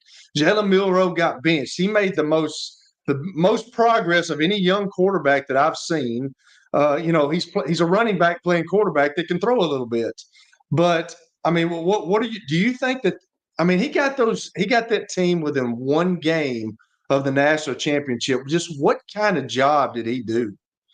I mean, you said it yourself. It was an unbelievable job. I mean, he took a team that I don't know if I would say is his best, coaching year, because I think it's just hard when it's Coach Saban and he's the GOAT. He's every year in and year out. There's a lot of people who don't know the problems or the situations going on inside in the program, and he's been able to make changes and adapt year after year. But for this last year's team, it was awesome to see. I had a lot of joy watching this team and watching the way he coached this team, because he took a product that's not your regular or consistent Alabama product per se, with talent and different individuals, and he was able to make it into something, take them to the playoffs, the college football playoffs. They were able to beat Georgia. Who would have said at the beginning of the season that Alabama team would have been able to go out there and beat Georgia in the SEC championship and make it to the college football playoff? I doubt there was many people who thought that. So to talk about that, yes, it was. I mean, ending his career on this season, I would have loved to see him get a national championship his final year before retiring. But at the end of the day, hell of a job, unbelievable job. Like you said, Kelly, I mean, he took a team that had a lot of issues and different problems, and, dealing with all this new NIL stuff and transfer portal, and had a way to get those guys to improve game after game after game to get them to the point where they were college football playoff contenders. So I don't know if you know this. This is my last deal, but with the transfer portal and this going on, is there going to be a mass exodus? Have you heard of guys? I mean, this is going to be a mass exodus of Alabama, or are we going to wait and see who they hire as coach, and then we'll go on from there? Well, I think we've already started to see. I saw one of my former teammates, Marlon Humphrey, tweeted out that if he was on the team right now and Coach Saban decided to retire, he would have hit the transfer portal immediately. With that being said, I think we've already started to see that. We've seen a 5-star wide receiver recruit already decommitted and train and changed his mind about where he was going. I think we'll have players who are hopping in the portal. But at the end of the day, if I were a player, I would want to see who the next head coach is going to be. I would want to trust, look, Coach Saban is the man. He's the GOAT of college football, but he's built, a group around him that's still there. Whether it be Jeff Allen, who's an unbelievable athletic trainer, whether it be the people, the assistant coaches who are staying, different position coaches who are staying, he built that program, and there's people in the offices. He built, all of that. So I think there's still so much there that he has left. And it's, again, from what I've heard, is that he's kind of sticking around a little bit. So I'd hope that guys would stay and, see who the next coach is going to be before making that decision. But I think we'll see a couple of guys. And like I said, already there's been a couple of guys, whether it's recruits, decommit, or guys enter the portal already. Mac, earlier today you tweeted, I thought it was cool, you said you tried to take in every single moment from Coach Saban. What's your favorite memory? Like something he said, something you just couldn't stop laughing at, something that, you'll forever remember about Coach Saban? Well, there was one time that I wanted to make my, I'd been on the team. I worked my tail off. I love the university. I love Alabama. I grew up being an Alabama fan. And there was a time where we had a leadership committee, which consisted of mostly starters, predominantly all starters, except for the, random one or two guys who may not be a starter. And I felt myself that I wanted to be on the leadership committee. And I remember having a conversation with our strength and conditioning coach, Scott Cochran, at the time, and told him, I said, look, because Coach Saban had a meeting, and he said, whoever, if you think or believe you want to be on this committee, make sure that you come in and say something to me about it. And I think I was a junior at the time. And I remember maybe junior or senior, I told Scott Cochran I wanted to go up there. He's like, look, you go meet him right now. And I'm like, holy, my God, going to meet, I talked about it. I was talking about the talk, but now I'm going to go meet with Coach Saban. And I remember walking into his office. It was just like that, snapping my fingers, walking into his office, and it's someone who's around you every single day. He's with the DBs predominantly in practice, and I'm a wide receiver. So when we're starting practice, doing some drills, he's right there. And it's crazy to me because you can be around someone so much, but he had just this it factor about him that you can't really explain. When you're one-on-one with Coach Saban, there's nothing like it. Like I was talking to my dad about it. It's hard to remember. So I walk into his office, and he's just sitting there at his desk. And, I sat down and made my pitch for why I thought I should be on leadership committee. And I kind of even forgot what he said because I was just so like, holy, I'm in the presence of Coach Saban right now. And that's a wild thought. It's our coach. You think when you have a coach, you feel so comfortable with him being able to talk with him. I've been in different environments, whether it be high school or at Vanderbilt with Derek Mason, where it's a little bit, it's more comfortable, everything like that. But like, it was crazy. I was in the presence of greatness walking in there, and just remember walking out of that room like, wow, I just, talk to one of the greatest, people that I'll ever get to know. And that for me will always be a great moment. And then just every moment hearing him speak, whether it be before a game, whether it be in practice, whether it be bringing in someone to speak to us who was a doctor, a former athlete, whatever it may be, Coach Saban, just every single second I wanted to soak up like a sponge. I remember going after practice, couldn't even breathe, some practices, I'm dying out there. It's fall camp. And I remember just thinking like, Mac, soak it in, like get on your knee as high as you possibly can, hold your head up and listen to every goddamn word this man has to say, because everything that came out of his mouth was a lesson that, I'll take and carry out with me the rest of my life, whether it's about the process, whether it's about doing the right things and just different lessons. I have them in the back of my head stored up, and they always, daily, I find myself using a lesson that Coach Saban had taught me back in the day. In 17 years, he coached a lot of good coaches. You coached a lot of good players as well, not just good coaches as well. But who's the best player under Nick Saban, in your opinion? God, Billy, can't be doing this to me, man. Come on now. Come on, we got you on the hot seat. I'm really bad at these questions, but I would say a guy who sticks out to me is someone who, I won't say best. I won't do the best player thing, but I'll say a guy who really exemplified, if that's the word, the characteristics of Coach Saban and took those on to a different level would be Minkah Fitzpatrick. I was talking to someone about him this morning. Just the fact that he and Coach Saban were really close, and Minkah Fitzpatrick carried himself in a way that was very similar to Coach Saban everywhere he went. He led by example. He wasn't the most vocal guy, but when he spoke, you knew that he was speaking truth and what he said mattered. And just did a great job of being an all-around great teammate and being a great, person in that locker room. That's someone who I think is just like a mini Coach Saban. Maybe we'll see a coaching career for him someday. Mac, thank you for doing this on short notice. By the way, if you'll roll your window down, the roar that you hear, because there is a roar, it's coming from Auburn. They just rolled tumors. Well, he didn't find that funny, did he? No, he's straight faced right now. Wow. I don't know if I find many of your jokes. No, I'm just kidding. We won't go in on George today. Fine. I'm kidding. But George, this is what I'll say. I really appreciate y'all reaching out. I'm happy to come on here. It's been an honor as always, just getting to come on here and talk to you guys, you and Kelly and Billy. I absolutely love it. It means a lot to me. And I would say about this situation, I think I'd reiterate what some other people have said. Like, a lot of people have texted me like, sad, it's over, we're screwed, all this different stuff. At the end of the day, I mean, look, you just got to be thankful. I mean, I am so happy that one is being a guy who got to be a part of it. It's something special. It's like, I remember growing up watching Michael Jordan and thinking that's greatness, and then someday there's going to be documentaries, there's going to be movies about Coach Saban. And for me personally, I thank God, like I got to be a part of that. I got to have a little piece of that. And also other people did as well. Just anyone who's ever watched football got to see what Coach Saban did. And, he made an impact on the college football community, the football community as a whole, and just like a lot of the world. I know people say it's just football, it's a sport at the end of the day, but Coach Saban was like a national icon, worldwide icon. People from all different kind of places knew who he was. And so I think is like, for the Alabama fan base, for different people, alumni, whatever, should just be grateful that he gave us that time at the University of Alabama, and thankful for what he did for college football. And, I'm glad he's gotten to retire. That, like, first feeling I had was, I was happy for him. I'm like, dang, it's pretty awesome. Like, he's done his thing. He's come in here. He's dominated the game. And, he's getting to go live a little bit of life now. So I hope he does that and gets to spend time with his grandchild. We'll never see another one like him. Mac, thank you for the visit. Thank y'all so much. I appreciate y'all. Roll Tide. See you, Mac. Mac Hereford joining us here on the show.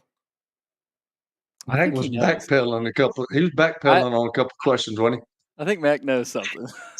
Well, he could. But he doesn't have to tell us. He's on the leadership committee.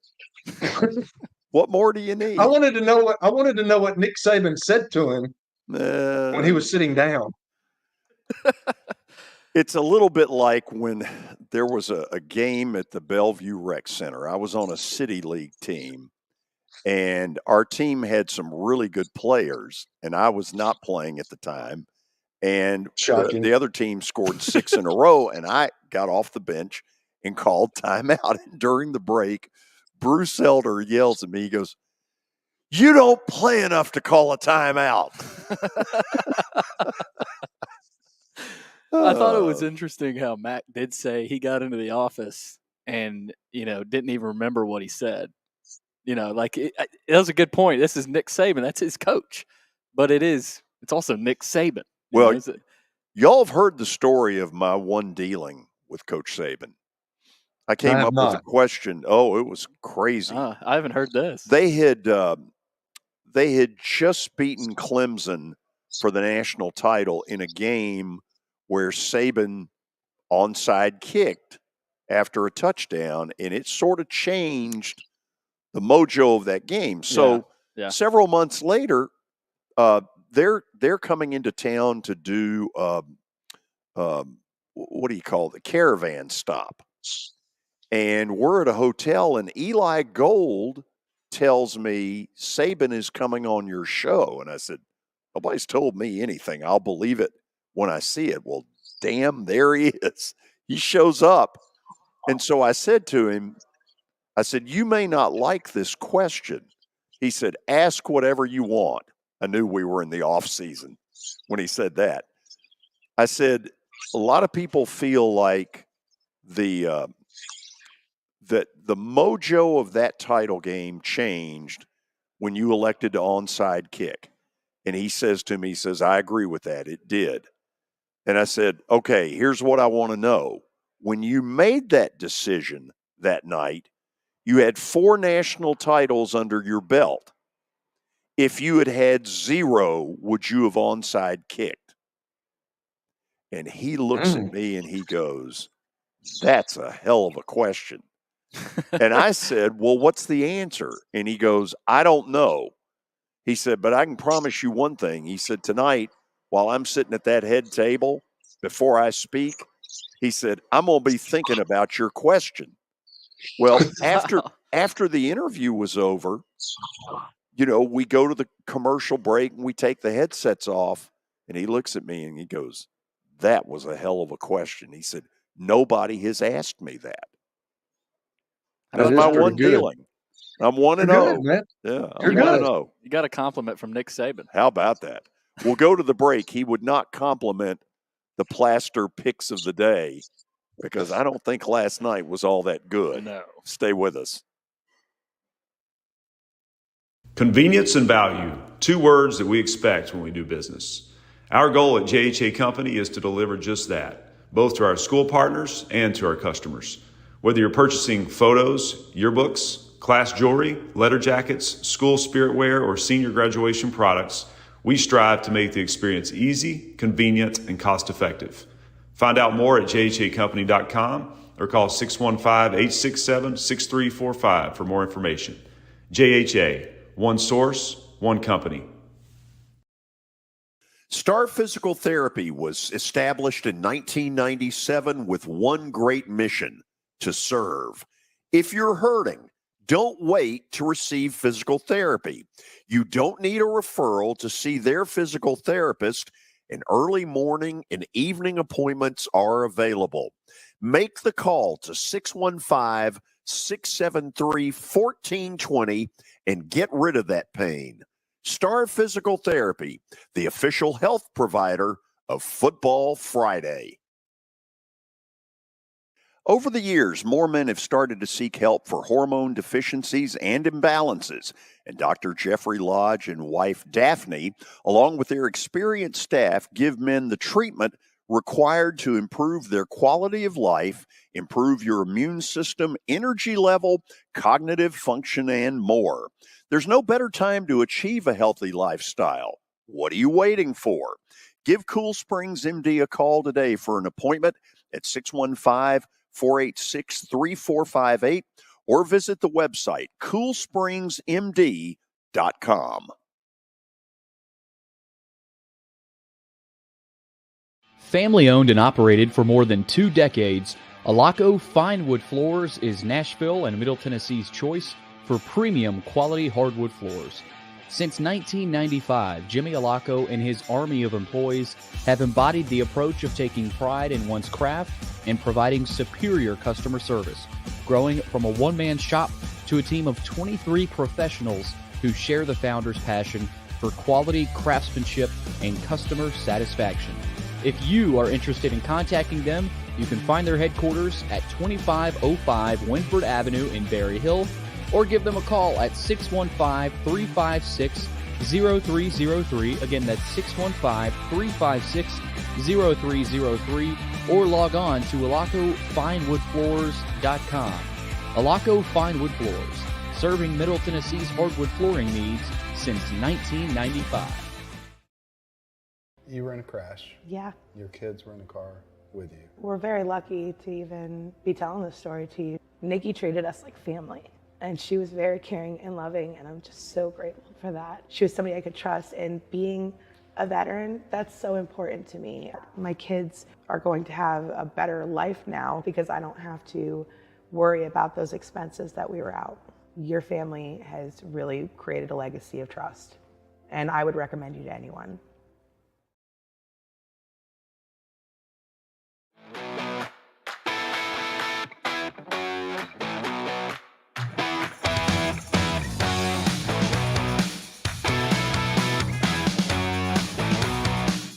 Final segment on a Thursday. Got some more college hoops tonight. Preds in action tomorrow night. We'll see what happens with that. But first, Plaster's Bet of the Day brought to you by Bart Durham Injury Law. Best in the business. You can find them at bartdurham.com or give them a call, 615-242-9000. All right, let's see what happened last night. Tough night. Yeah. Tennessee lost in Starkville 67-62, and Penn State lost as well. To Northwestern. So for the first time in over a year, I am under 500. You bet on a couple of road teams. It's tough Yes, on the road it is. in college hoops. But what it really speaks to, Billy, is the level of excellence, like Bill Belichick, that I've been able to maintain in Plaster Bet of the Day. Kelly, don't you think? Vomit in my mouth sometimes with some of the things you say. So here's what we're going with tonight. We're going to take Utah, the old running Utes, minus 8.5 at home against UCLA. Why are we doing that? Because UCLA sucks. There might be a coaching change at UCLA at the end of the year. Whether Really? Mick Cronin leaving to come back east or them nudging him to move back east. UCLA is way down. Oh, really? They were in the Final Four a couple years A few ago. years ago. Good gracious. Yeah. Things have changed. Always does. Like West Coast teams are really going to start struggling because the Pac-12 is no longer. Now, I know Colorado and, Washington, teams like that, and football will still be good, but I have a bad feeling about teams on the West Coast, especially in California, trying to maintain success. I mean, look at UCLA. Stanford's down in both sports. I just think it's going to be tough. Interesting to see. Yeah. Yeah. Anyway. But why do you think that, Billy? I mean, there's still.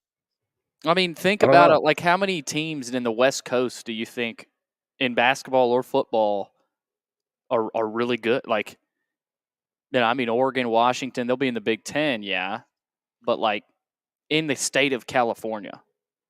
Well, they've just come off their best football year in a long time. Yeah, and they're still recruiting the same guys. I mean, they might be going to another conference, but they're still the institution that's there, and they're still recruiting the same dudes. I don't know. I don't know. A thought came to Hold my on mind. to that one. I mean, stick to your guns. Don't let the bully push you around. Kelly, you will not be with us tomorrow. Yeah, I've got to make that trip to Vegas, man.